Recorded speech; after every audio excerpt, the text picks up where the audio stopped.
Welcome to the Family Photography Marketing Podcast, where we dive into the world of marketing and help you take your business to the next level. I'm your host, Fiona, a marketing expert with 10 years of experience in the family photography industry, and in each episode of this podcast, I'll be sharing my insights and strategies for successful marketing to help you navigate the ever-changing landscape of digital and traditional marketing techniques. So whether you're just starting out or looking to fine-tune your marketing approach, this podcast has something for you. So join me and let's get started. Hello everyone, we are back with 2 more marketing reviews. You guys are really loving these and they're super fun for me to do as well. So the first one, we'll jump right into it, is Lux Marina Photography in Eugene, Oregon. So this is, again, the one assignment I gave everyone who is participating was to write about their ideal session. And the reason for that is because, number one, it really clarifies the type of art that you want to create to put you in attraction mode, as opposed to trying to identify this elusive ideal client, which puts you in the mode to chase. So this is what she said about her ideal session. She said it would be one that takes place in a beautiful location, typically the coast or the mountains, but I also really love in-home session, especially when the client's home involves a scenic drive to get there and is very light, organized, and open. A session where my energy is calm and welcoming so the clients feel as though they are hanging out with a friend, more so than someone they just met. When clients expect our time together to be very playful and go with the flow, I am free to be more of an observer than a director. I enjoy working with moms who have shared personal joys and struggle about their current phase of motherhood, and I can draw on those details to make her feel even more special, comfortable, and easily be able to be fully present with her. When parents aren't afraid of letting their kids explore or engage nature, they trust that there is a lot of beauty in real life moments. A session that feels creatively freeing results in images I'm proud of and I am appreciated for providing. So right off the bat, what this ideal session tells me is that this photographer, when I look through her work and her marketing, I should be able to connect with her really easily, because if she's wanting me to be vulnerable, then she's going to need to be vulnerable back, because that's the only way that I'm going to be able to connect with her on this level that she's wanting. So if I go to her Instagram page, the first search terms are good, which is amazing. Here's a little snippet that I often see.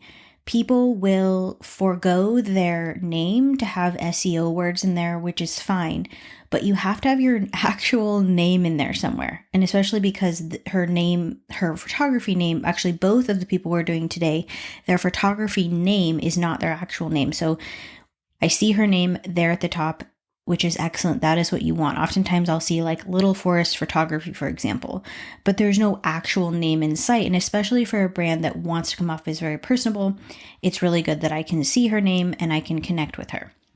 The tagline is capturing the art of motherhood.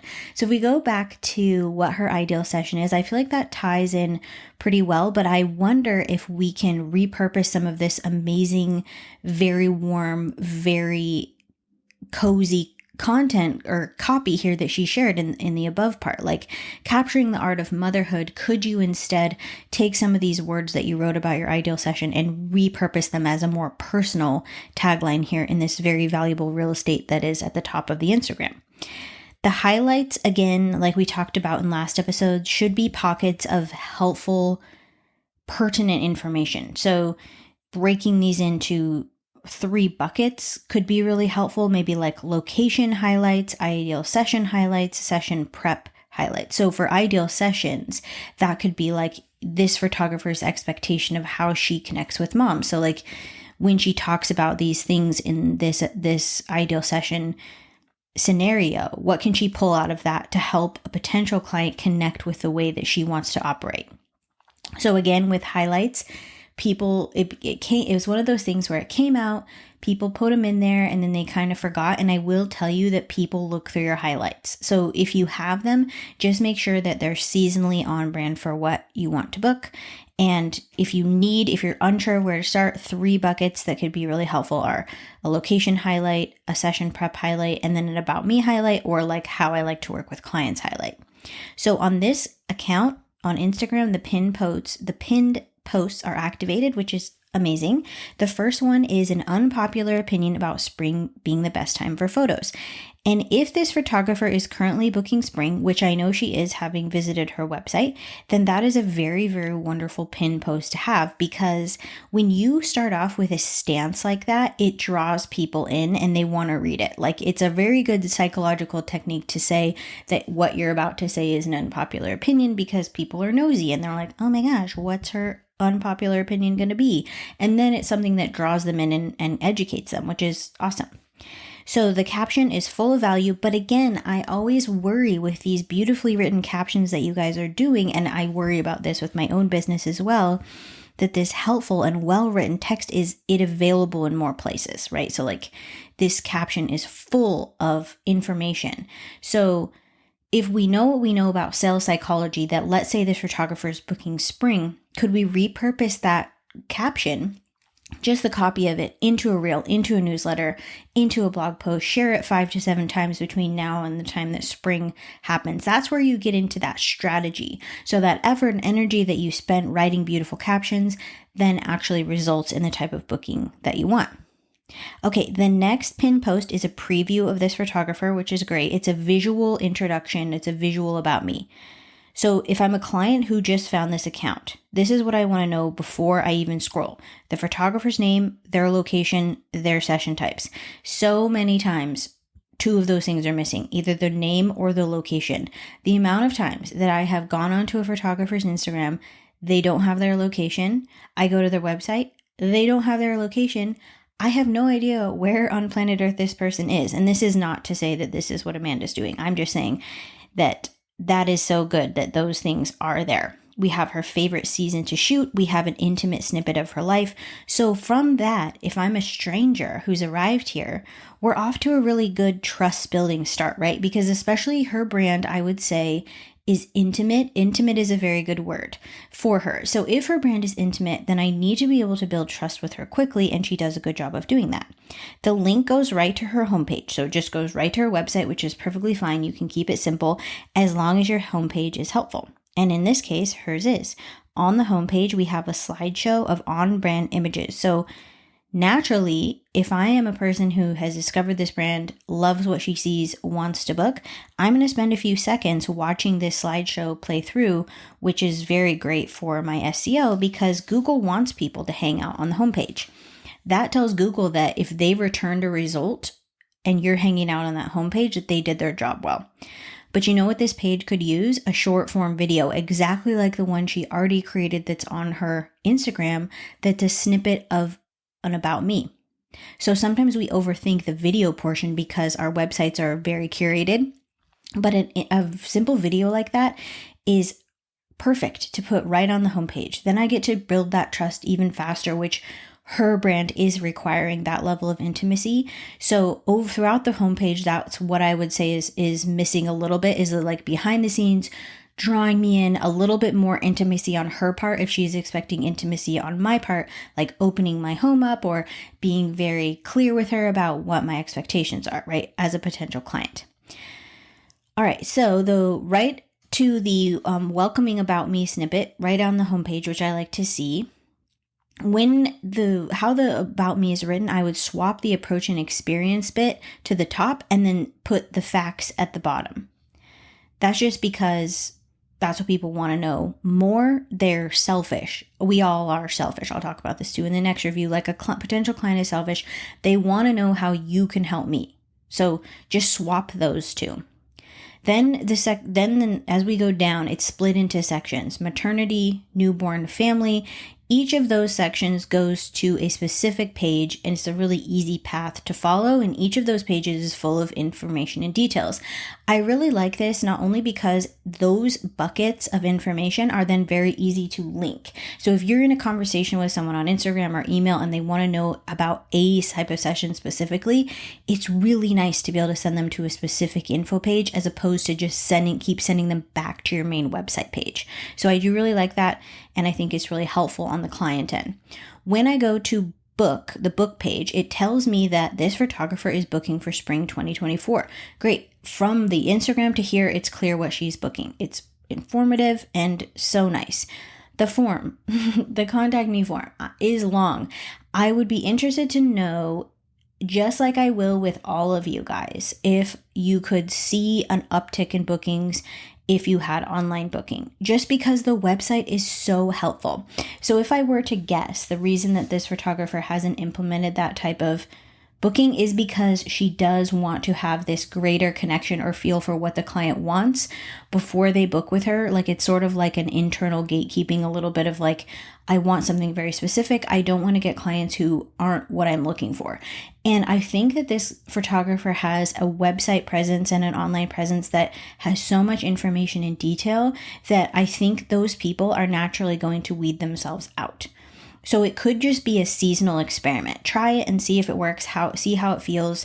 I've had online booking for 6 years now, and I rarely get a non-ideal client coming through because my branding is so clear. So the About Me is good. I would say that, again, we need links at the bottom. There's a little button that says back to top, which will shoot me back up to the top. But I really think that offering a menu or a specific choice of links is a little bit more helpful, because it's kind of like back to the top's like, you're done. You've reached the end. Like, you can just go back to where you were. Instead, we want to lead them on a path forward. So the next page goes to the contact page. Oh wait, sorry. This is oh yeah, okay. Sorry, I'm getting confused. There's a few dead links in here. As I scrolled through the different pages, there's a few things where it says, like, I can't remember exactly, but it was a call to action button, but it goes to a dead link. So if you have that on your page, just make sure that you're going through those pages with a fine-tooth comb and making sure that all of your links actually work, because that's really important. Okay, so SEO wise, Eugene Family Photographer, she is right at the top, which is amazing. It's hard to get to the top, so it takes effort. It's worthwhile to do that, especially because when you enter this photographer sphere, it's very clear what type of client she wants to work with. However, I would say that she would probably have a better conversion rate even from that high SEO ranking if she incorporated a little bit of short form video and behind the scenes right on the homepage. I want to point out that for me, when I search that, the number 2 result that's not a map pull or a paid result is another photographer's properly keyworded Instagram account. So I saw this post, I think it was earlier this year, and it was like, it's so annoying how everyone says, family photographer. Ignore. The data is clear. It's worth it to have your keywords in that IG name. So I've seen it so many times now just in doing these for this podcast that it's definitely not something that you can ignore. Over to Pinterest. From a one-page scroll, I don't see you, but there's definitely room to add marketing here if you want to use it as a channel. You have really helpful blog posts and captions, and so you can definitely just start pinning them. And Pinterest is a long form game, so you may have already done that and there just hasn't come through yet. But I have pins that bring website traffic that I pinned in literally 2018. So Instagram posts, you see them, they're gone, then they don't really bring you traffic. The opposite is true for Pinterest a lot of the time. So this photographer has all the right foundations. What may be missing, like if you say, how could a photographer who has such a high SEO ranking be not, fully booked out? That's a common misconception that I hear, that like once you get your SEO, you're done, like you're good to go. And that's not true. You still need a sales strategy. So if she's actively trying to book spring, does she know, for example, how many sessions she needs to hit her income goal? Does she have a marketing plan tied directly to speaking about those sessions X number of times, that we know from sales psychology how many times people need to hear things? Is her business physically around in the town that she lives in? Like, is it clear that she's there? She's not just a floating online entity. Like, is she rooted in Eugene, right? That could always be a goal. Is her business doing anything within the community? So for example, if she's shooting spring, she could create a hike, an early spring hike for moms and kids that her business sponsors, that takes people through the locations that she wants to use for spring, and then maybe offers them an early booking discount code. Something like that is so rooted in the town. And that's what I really like to see, because even if you have a high SEO, that doesn't mean that that's where every single person is looking for their photographer. Could she create an email freebie about the best activities for Eugene area moms on a seasonal basis? How can we add value to the physical humans that live in our town to help them see us when they start thinking about photography? Even if a mom goes to that event, this person's branding and messaging and copy is so clear that they could still be like, she's not the right person for me, which is okay, but it's clear to me who she is the right person for, and I could refer a friend. So those are the types of offline activities that I'm going to be pushing for everyone. All right, next we are over to a Lime Green Dream Photography in Brooklyn, New York. So she writes, this is Susanna. She says, my ideal session would be with a family who is looking to document their life as it is right now, a real documentation of their life. During the session, they would be playing and interacting with their kids and forgetting that I'm there. A family that doesn't force their kids to smile or yell at them for misbehaving and truly understands that kids have feelings and emotions and even stranger danger sometimes. A family that lets go during the session and is truly themselves and lets their kids be kids. Okay, perfect. We get a clear view of the type of session that she wants to do. The IG 3 scroll. What did I say last time that was so cool? Oh, a 3-pull scroll.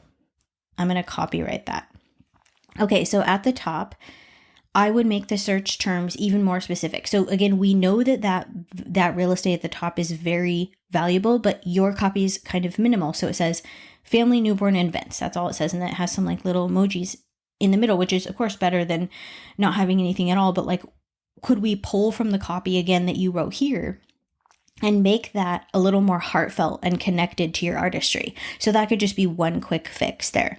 The highlights are pretty helpful already, which is great, but they could be updated with seasonal availability.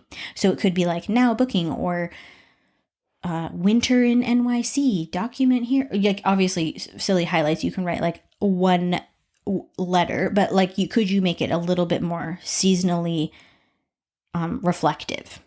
The pin posts are activated, which is always so exciting. The first post is a helpful post on what to wear for new moms. So if I'm a potential client, right, I'm just arriving on this page, this helps me feel like this photographer will hold my hand through a main fear point, which is so important because if I'm pregnant and I'm going to have a baby, as crappy as it is in the world, as women, what we wear and what we look like, especially in photographs, is top of mind. That's just the reality. So if you can center yourself and anchor yourself as someone who A, is aware of that, and B, is proactive, that's such a trust builder right there.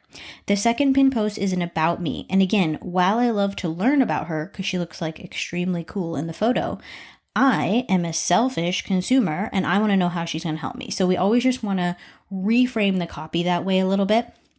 Her third pin post goes through locations, which again is super helpful because she lives in a big place and it's a city, and where are we shooting and what should I fall in love with location wise? Like that's a good way that you can draw people into your brand. So going with her ideal session copy, there are a few images just in the 3-pull scroll, copyrighted by Fiona Margot, that might confuse someone with this ideal session messaging. So for example, there's 2 images in that initial pull that have essentially the same skyline.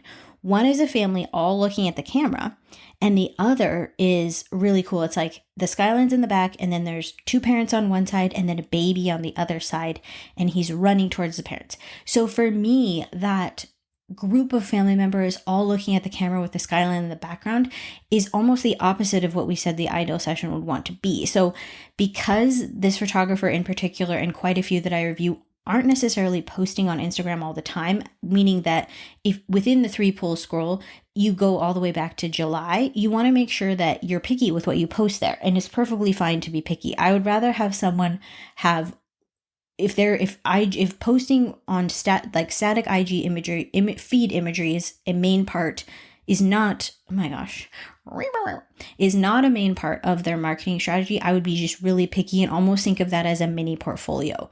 So that someone who's found you somewhere else, if you're not super active on Instagram, booking through feed posts, if they found you somewhere else and they're trying to build more trust. So if they found you through a friend or they found you on Google, and they're coming to your Instagram to just make sure you're real.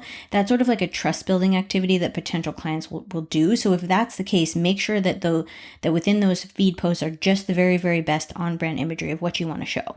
Because if I'm someone who's like, I want a portrait of my extended family with the New York City skyline in the background, and we're all looking at the camera, if that's not what you want to shoot, then I would pop that guy off of there, just so you don't create any confusion. Okay, so the link goes straight to an IG. It's like an IG page with other links.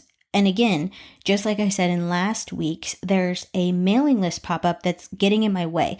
So these mailing list pop-ups, we really want to know the data about. If they're not converting, get them out of there. If they are converting, awesome. Like if you're like, sweet, people are signing up for my email list a lot, then you may keep it there. People are signing up. I would just be really careful about the data, because you don't want to have any reason to interrupt someone's scroll. That's just like an important consumer behavior that we want to keep in mind. All right, so the links are blog. Number 1 is blog, number 2 is investment, number 3 is get in touch, and number 4 is website, and number 5 is about.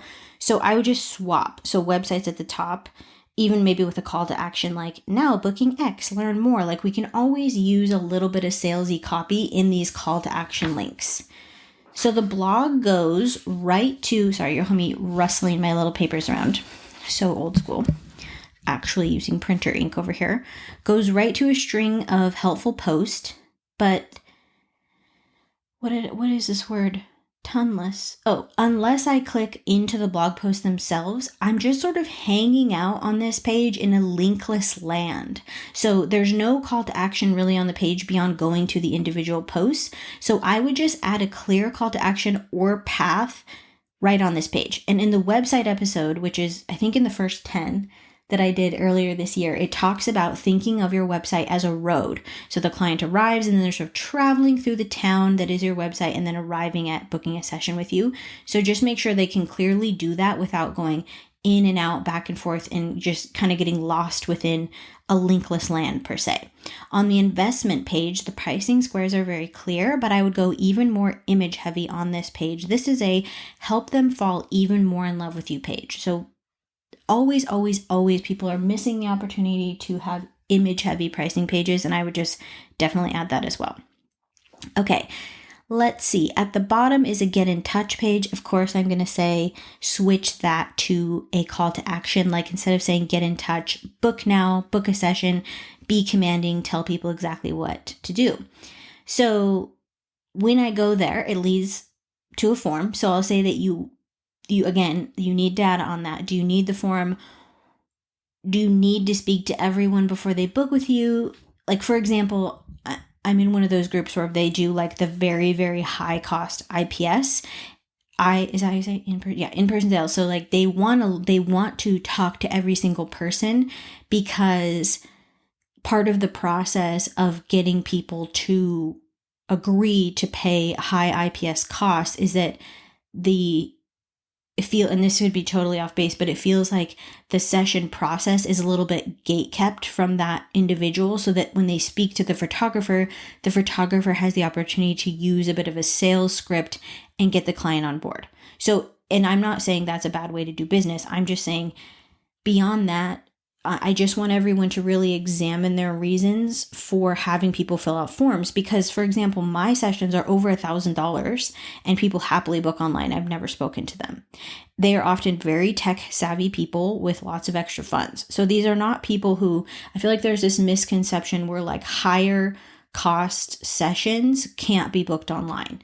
And I just have not found that to be true at all, because I am able to attract people with my very clear messaging, branding, and consistent imagery.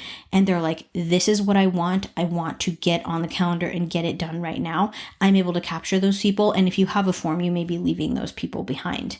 Because if I'm even looking for a photographer, I just don't, and it may just be a personal thing, I just don't want to fill out a form. I already know, I can see you have 6 million images everywhere. You're very clear. I've already fallen in love. Let me like close the deal, you know? So I just want you guys to be actively making that decision with good data, not just doing it to do it. Okay, SEO. So for Brooklyn, New York family photographer, I see this photographer. So that is amazing. The tagline that Google pulls says NYC lifestyle at home family photographer.